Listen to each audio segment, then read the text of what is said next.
Assalamu alaikum wa rahmatullahi wa barakatuh. Кандайсыздар, мусулман бир туугандар? Иман, амал, ден соолугуңуздар жакшыбы? Мен ушу мусулмандарга өзгөчө кайрылып кетет элем да. Тууган мусулман бир туугандар. Биз намаз окуп атабыз. Мусулманмын деп жашап жүрөбүз, балабызды үйлөндүрсөк, кызыбызды узатсак, нике кыйдырабыз. Бирөө каза болсо жаназа окуйбуз. Эмнеге мусулманбыз да? Мешитке келип атабыз, орозо кармап атабыз, мусулманмын депчи. Караңыздар, эми ошол мусулманчылыкты сакташ үчүн кылган ибадат амалдарды сактап, Аллахтын алдына алып барыш үчүн да.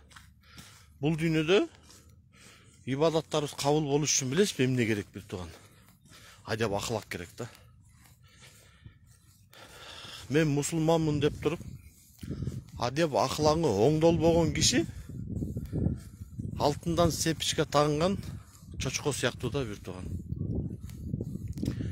Чочконун мойнундагы алтын сепичке кымбат алтын.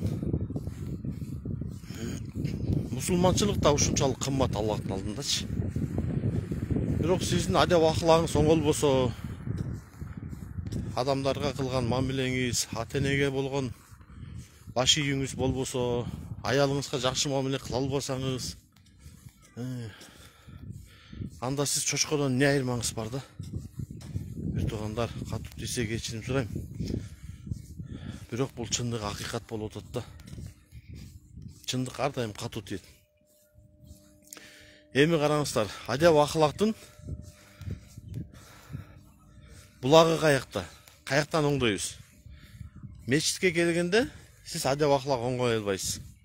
Адеп акылакты үйрөнөсүз, даватка чыгасыз, адеп акылакты үйрөнөсүз. Аяктан оңдой албайсыз да. Адеп акылактын оңолуу булагы эркектер аялдарына жакшы мамиле кылуусунда да. Караңыз, сизди зынадан тосуп аткан, бүт жаштыгын сизге берип аткан, тамагыңызды жууп берип атат, кириңизди жууп берип атат, тамагыңызды жазап, кириңизди жууп берип атат.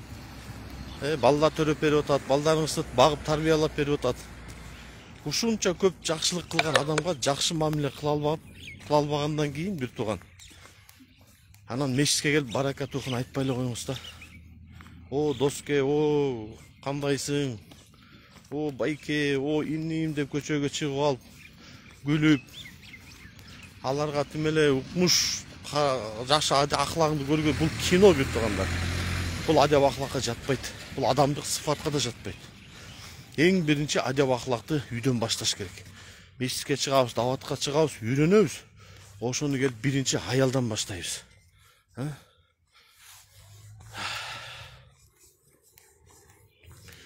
Аялыңызга жакшы мамиле кыла албай, сиз эч качан башка бирөөгө жакшы мамиле кыла албайсыз бир туугандар. Ошон үчүн бир туугандар, адеп акылакты оңдойлу. Кылган ибадаттарыбыздын соонун бир эле адеп акылак менен сактап калабыз да. Ал сыфатты айтабыз да, икром муслим депчи. Мына ошол бир туугандар. Даватка чыгалы. Көп даватка чыгалы, мечитке баралы. Үйрөнөлү.